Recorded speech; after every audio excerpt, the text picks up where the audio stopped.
What's up, everybody? Hey, it's Chris Ortiz, 316 Photography. We're over here at the Chill. I'm here with my buddy Jesse Matlock, yeah. And he owns these two beautiful cars right here. He's got a Challenger and a Cuda. And can you tell us a little bit about about the Cuda and the Challenger? Well, we'll start off with the Challenger. The Challenger is an all-original RT convertible. It was originally a 383 Challenger documented, and that makes it very rare to begin with.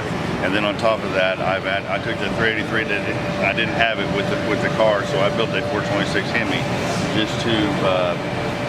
That's the biggest car. I mean, the biggest motor. That's the elephant. That's what you want if you have a Chrysler or a Mopar or something like that. You want a Hemi in it, and then along with the shaker hood system and stuff like that, it just really makes it really rare in its own. And it's been highly restored, documented, like I said. And you know, you look underneath it, you can eat underneath it just as good as you can eat on the top of it. All the color combination, it's cleared, it's painted underneath. All the factory markings, just like this car. If you would have went to the car lot back in 1970, this would be what it would look like in 1970, except our paints are a little shinier and stuff now, but this is exactly, when you open the hood, that's what you would look at. When you open the doors, you open the trunk, that's what it looked like. And the power, this thing is restored. I didn't upgrade the camshaft, I didn't upgrade nothing in the car. I wanted the car 100% like you would have bought it from 1970.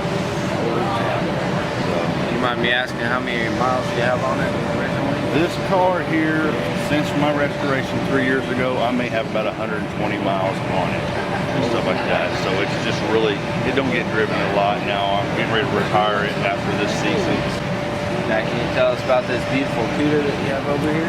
Yeah, this 70 Cuda, I started the restoration, and it was actually a really nice body, so I could not start working on it because of how nice it was. I started my restoration in mid-November 2015, so just a few months ago. And I just got done with it I'd say about 3 or 4 weeks ago. I've got about 50 miles already on this car, so I broke it in, I drove it, had some fun with it.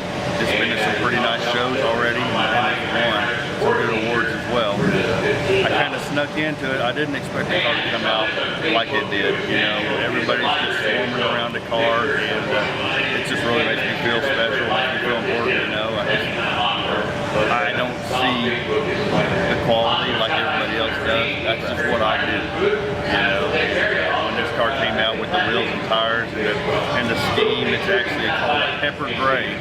The gray accents actually came off of a car that Gone in 60 Seconds, Eleanor.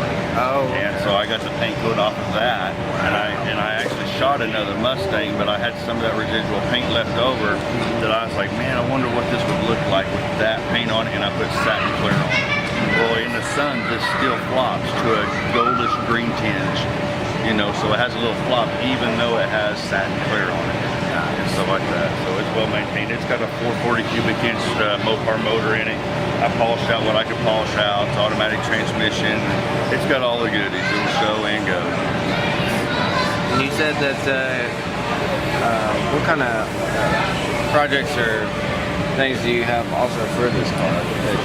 This car here, we just recently signed a contract with Matt's Audio, which is actually in this show right now. And they're going to take it after the Tulsa Chill coming up. These two cars, and I'm going to show and debut a couple more of my cars in Tulsa at the Tulsa Chill.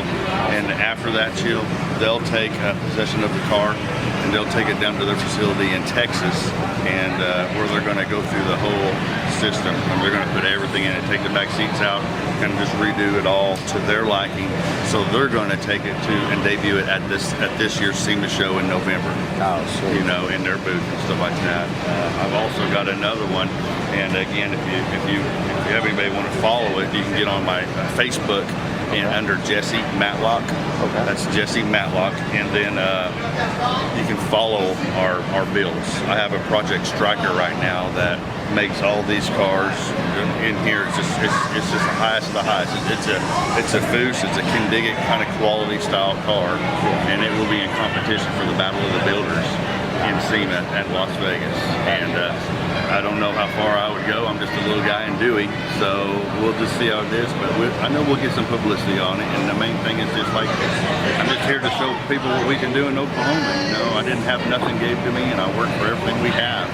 and hard every day. Questioning myself a lot whenever I was younger, but I've had my business for 15 years now, and you know, it's a fully insurance collision business. So if anybody out there needs any kind of work like that done, you just choose to come to us. We'll run it through, and you'll get this kind of quality. Awesome. That's what we strive for. Yeah. Well, we appreciate your time, and good luck today, and have fun at the SEMA show. I appreciate it.